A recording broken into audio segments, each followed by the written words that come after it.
silenciosa, perigosa e sem cura. A hipertensão arterial, popularmente conhecida como pressão alta, atinge mais de 30 milhões de brasileiros, de acordo com a Sociedade Brasileira de Cardiologia. Aqui em Pernambuco, por exemplo, seriam mais de 1,5 milhão de pessoas hipertensas. Bora falar com Luna Markman agora. Luna está aqui na nossa multitela, entre imagens do Recife e também imagens do corpo humano. Luna, de quanto em quanto tempo a gente tem que ir ao médico e fazer exames para ver como é que está a pressão da gente, hein? Juliano, o único exame que deve ser feito para diagnosticar, para ajudar no diagnóstico dessa doença é aferir a pressão arterial. Agora, quando, com que frequência a gente deve fazer? Quem vai responder para a gente é o médico cardiologista Carlos Jafé, que já está aqui conosco. Estamos na orla de Olinda. Então já responde essa pergunta para a gente, por favor. Bom dia. Bom dia, Luna, bom dia a todos a audiência da Rede Globo. E dizer a você que basta fazer a aferição da pressão arterial. Um simples aferição com um simples aparelho. Hoje você tem aparelhos eletrônicos de braço que você pode fazer a aferição e a partir daí você vai ter o diagnóstico de hipertensão arterial ou não. Com que idade a gente já pode começar a aferir a pressão? A gente pode aferir desde criança. Você tem crianças com hipertensão, adolescentes e adultos.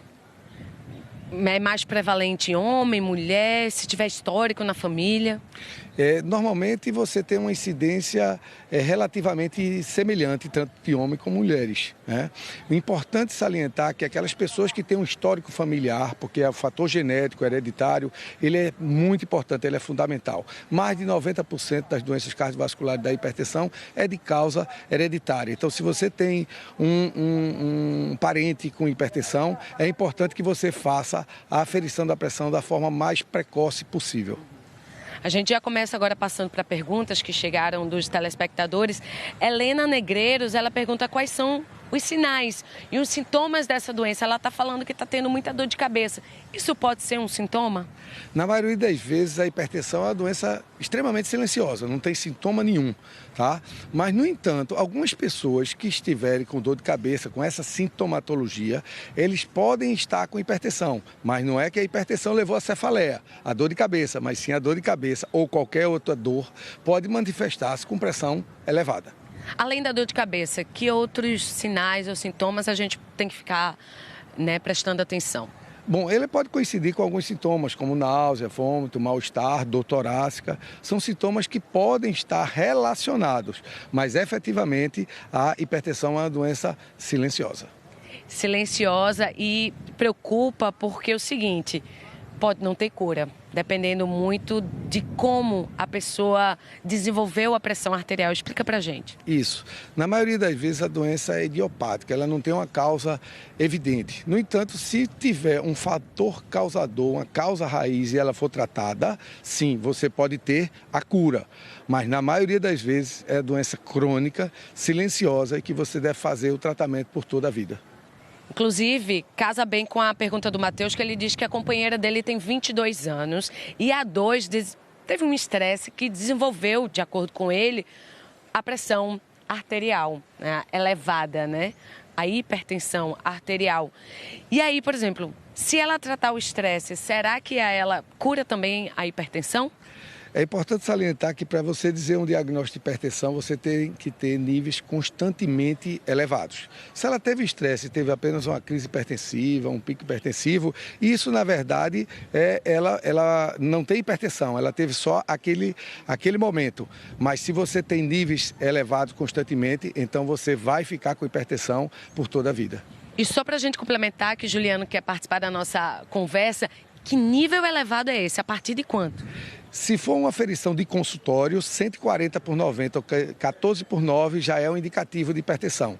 E se for por exames complementares ou mesmo numa avaliação do consultório, se você tem níveis superiores a 135/85, você já deve ser investigado. Ok. Juliano? Eu vou entrar na conversa, Luna, porque esse assunto de hipertensão me interessa bastante. Já conversei outras vezes também com o doutor Jafé. Bom dia para o senhor, obrigado pela participação. Ô, doutor Jafé, todo mundo que tem pressão alta é uma pessoa com problema cardíaco ou não? Bom dia, Juliano. Todas as pessoas que têm pressão alta, ele tem um fator de risco para ter uma doença cardiovascular. A hipertensão é uma patologia, tá? Mas para você ter a doença cardiovascular associada, você tem que ter um comprometimento do coração. Então, efetivamente, é um fator de risco extremamente importante para as doenças cardiovasculares. Aproveitando que a gente está aqui na orla de Olinda, vou pedir para o cinegrafista Ezequiel Quirino mostrar que tem pessoas caminhando aqui, porque o Dr. Carlos Jafé já me adiantou que caminhar é muito melhor e mais barato que comprar remédio na farmácia. E casa com a pergunta do Guto, ele disse o seguinte, ó, a médica falou que se eu perder peso, pode ser que ela suspenda os remédios. Isso. A atividade física ela é fundamental. A gente sabe cientificamente que a atividade física reduz a pressão arterial, tanto a pressão sistólica, que é a máxima, como a diastólica. E se você tem ainda obesidade, lógico, a obesidade pode ser uma causa de hipertensão. E na hora que você trata a obesidade, e um dos fatores para você tratar é fazer atividade física, você pode sim ficar curado da hipertensão. O Wilton Oliveira, do bairro de São Martim, ele diz que tem pressão alta e quando ele está com ansiedade, qual é o melhor exercício para ajudar nessa situação? Basta você fazer uma atividade física como uma caminhada, uma pedalada, ou mesmo para academia, ou outras atividades como, por exemplo, dançar. Bom, né? Lazer, porque isso desencadeia o que no nosso corpo quando a gente está caminhando, quando a gente está dançando? Isso, quando a gente está fazendo um lazer, uma atividade de prazer, a gente produz substâncias que são substâncias de prazer, como dopamina, serotonina, que correspondem a um remédio que você vai comprar na farmácia para melhorar da depressão ou da ansiedade. Agora eu tenho que caminhar quanto? Assim, 1 hora, todos os dias? Qual seria o mínimo, assim, para a gente já começar a tratar bem o nosso corpo? Basta 30 minutos por dia durante 5 dias na semana. Se você fizer 150 minutos de atividade física semanal, isso já é o suficiente para ter bem-estar, para melhorar a pressão, diminuir o seu peso, diminuir a ansiedade e tratar a depressão. E eu queria também comentar que não tem cura, mas é possível viver com qualidade de vida associando esses hábitos mais saudáveis, né? Além de exercício físico, o que mais? Sim, a doença não tem cura, mas tem tratamento. E você tomando sua medicação, fazendo suas atividades, como uma dieta pobre em sal, atividade física, controle do peso, controle da diabetes, controle do colesterol, você vai viver muito bem, viver de uma forma saudável, igual uma pessoa que não tem hipertensão. É como se você não fosse doente. Então, efetivamente, a mensagem que eu dou aqui para vocês é: façam a orientação que o seu médico lhe orienta.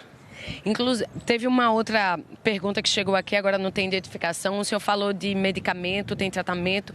Uma pessoa disse que toma losartana 50 miligramas por noite, mas ela está fazendo um xixi à noite. Isso é normal?